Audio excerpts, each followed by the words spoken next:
The advisory opinion was historic in so many ways. The ICJ clarified what states need to do under climate treaties, which means that when countries go to COP, now there are legal obligations that they need to fulfill when you submit your NDCs. These are your national climate plans.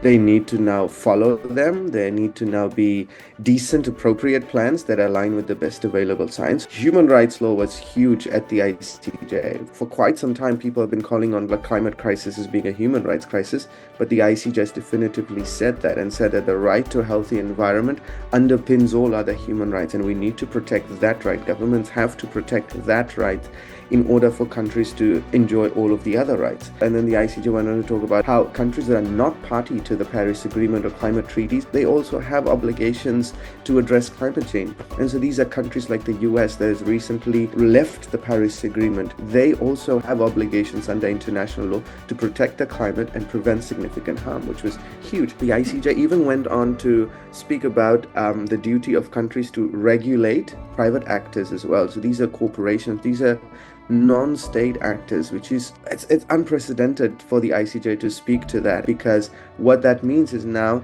countries can be held liable for the actions of these non-state actors if they fail to regulate them. The ICJ has also clarified that if countries fail to meet any of these obligations, they are liable to provide compensation and are expected to make reparations, and they have to stop the harmful conduct. The right to remedy did not exist as strongly as it does right now. And so this is a huge boost to communities, to frontline activists, to people that have been taking cases around the world, because now their right to remedy has been recognized by the world's highest court. And so this opens the doors for accountability across multiple platforms. No longer do we have to be tied to the Paris Agreement and the COP process. The ICJ has opened a number of pathways. And one other point I'd like to mention, which is very strong, is on the ICJ explicitly mentioning fossil fuels. For so long, frontline countries, climate activists have been calling on a rapid phase out of fossil fuels, but this advisory opinion accelerates that push significantly. The ICJ said that if countries' actions in producing, exploring, licensing fossil fuels, including by providing subsidies, and I'm paraphrasing here,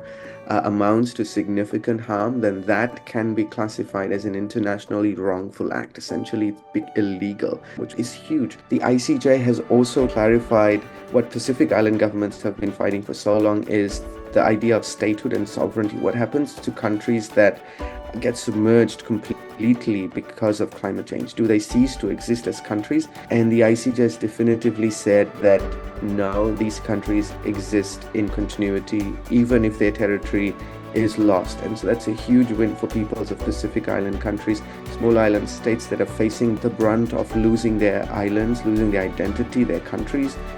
Today, that's no longer the case, because the determination from the world's highest court is that these countries continue to exist. And it's just a great day, a great moment for climate justice.